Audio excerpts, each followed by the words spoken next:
Hey, brother, welcome to another day. Being a man of integrity, a man who's integrated in all the facets of his life. And I really don't want to talk about this subject today, but it comes under the heading of resistance. That whenever we are tackling something that is worthy, something that's good, something even that God has assigned us, we're going to face resistance.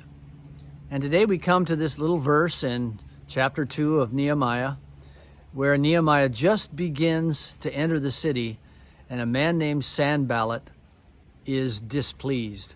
And that's the word for the day, displeased.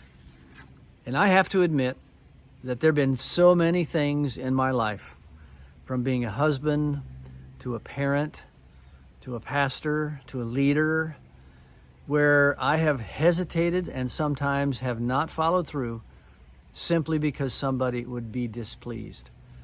I don't like the displeasure of other people. I don't like other people to feel uncomfortable. I hate confrontation. Are you with me?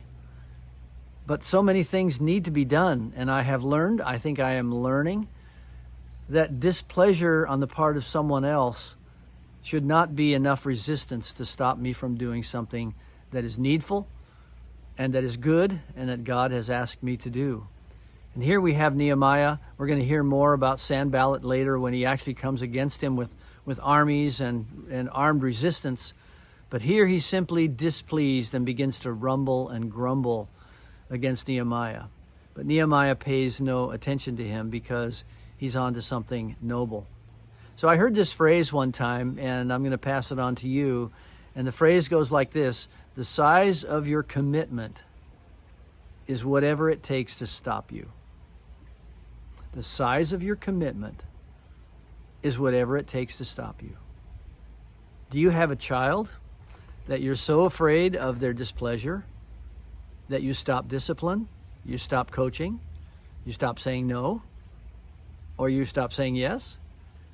Do you have a teenager? Do you have a teammate where their scowl or their displeasure is enough to stop you from doing what you know is right?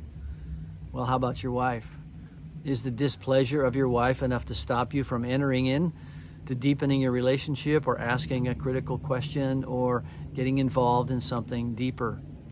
All of us face this resistance, and we're not talking here about making people uncomfortable. We're talking about speaking the truth in love, doing what is right, doing our assignment, but knowing that the change will make some people uncomfortable and will make them displeased.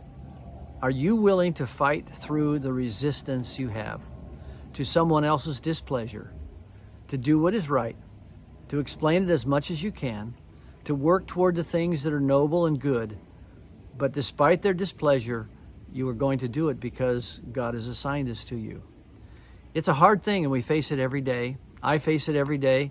I fight this, but I want you to fight it with me. Be a man of integrity. I'll see you tomorrow.